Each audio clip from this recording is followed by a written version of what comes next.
কথা বলছি না, মানে চাঁদাবাজি করা যাবে না।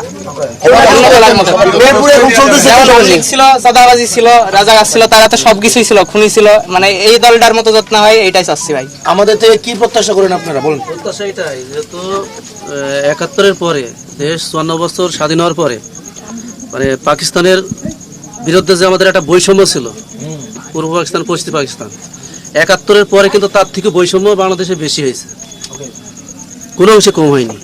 এই জন্য এই জায়গাটা থেকে আমরা চাই যে এনসিপি বেরিয়ে আসবে, মানে এইটাকে পরিষ্কার করে দেবে। এনসিপি কারোর সাথে বৈষম্য করবে না। হ্যাঁ, প্রত্যেকটা ক্ষেত্রে মানুষের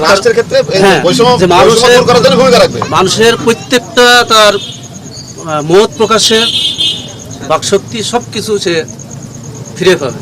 যেমনটি স্বৈরাচার সরকার যেমন এই দেশটাকে ১৭ বছর মানুষের বাকশক্তি থেকে শুরু করে এমন কোনো সেক্টর নেই যে সেক্টরে মানুষ গিয়ে মানে তার ন্যায্য জিনিসটা পাবে, এরকম কোনো অপশন রেখে যায় না।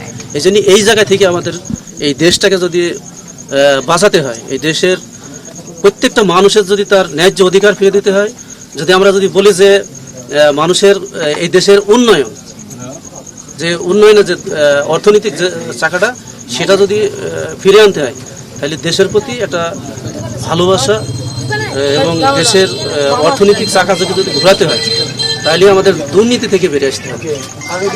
বাংলাদেশটা এমন একটা দেশ যে দেশটা দুর্নীতিতে আমার মনে হয় মানে যে দুর্নীতিতে সব থেকে প্রত্যেকটা সেক্টরে মানে বিরাজমান, অথচ তারপরেও এই দেশ চলছে। অন্তত আমরা যদি অন্যান্য দেশকে দেখি, আমরা যদি মালয়েশিয়াকে দেখি, আমাদের দেশ ছাড়া ১০ বছর পরে স্বাধীন হয়েছে, অথচ সেই দেশটার কাছে যদি আমাদের বাংলাদেশকে যেতে হয় ১০০-১৫০ বছর সময় লাগবে এখন অর্থনৈতিক দিক দিয়ে। না, এত লাগবে না, এটা হচ্ছে আমাদের ঠিক হইতে হবে। ১০০ বছর লাগবে, অথচ জি আব্দুল কুদ্দুস আপনি যে বললেন যে কোন সেক্টরেই মানুষ ন্যায্য অধিকার পায় নাই, না না কোন সেক্টর স্বার্থ দেখছে জনগণের জন্য তারা কোনো কাজই করে। তো ওখান থেকে কিছু টাকা হয়েছিল, ওইটা দিয়ে আমরা বেরোইছি। ৮টা জেলা ১৬-১৭টা জেলা চাল ব্যবসা করে বাংলাদেশের এই চালের সিন্ডিকেট হচ্ছে চালায়, ওর থেকে টাকা আনবে ১০ কোটি। আইনা কি করবে, নাম যে হোক ১০ কোটি টাকা আনবে আইনা, ও যখন সরকার গঠন করব তখন ওই চাল ব্যবসায়ী প্রতিষ্ঠান চালের দাম ধরেন ৪০ টাকা ছিল ৬০ টাকা করে ফেলে, তখন ওই রাজনৈতিক দল কিছু কইতে পারে না, কারণ সে তো ওই প্রতিষ্ঠান থেকে কি আনছে, টাকা আনছে, তাই না? খাইয়া রাখছে আগে, যেহেতু খাইয়া রাখছে এই কারণে আর কথা কইতে পারে না, বুঝছেন? এখন আমরা সিদ্ধান্ত নিছি আমরা এরকম ব্যবসায়ী থেকে আমরা কি নেব না, টাকা নিব না।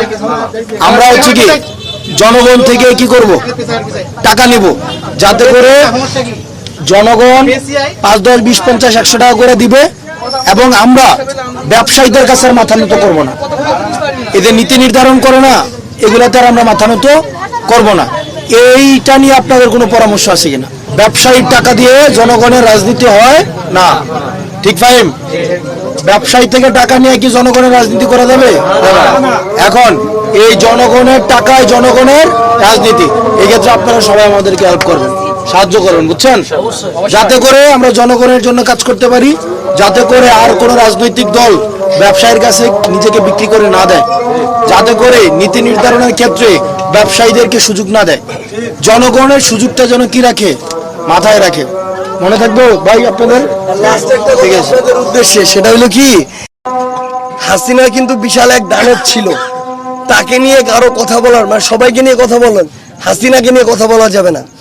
তো যেদিন এই ভয়টা ভাঙছে যে হাসিনাকে নিয়েও কথা বলা যাবে, ওই দিন মানুষ রাস্তায় নামছে এবং হাসিনা কিন্তু দেশ ছেড়ে পালাইছে। সো আগামীতে কোনো ব্যক্তি, দল কিংবা কোনো প্রতিষ্ঠানের বিরুদ্ধে আমাদের মনে যেন ভয় না থাকে যে আমি যদি কিছু বলি, ও যত অন্যায় করুক না কেন, আমি যদি কিছু বলি আমার কি না কি হয়ে যায়, আমাকে রাখে না না রাখে। যেদিন আমাদের ভয়টা ভাঙবে ওই দিন আমাদের জয় সম্ভব।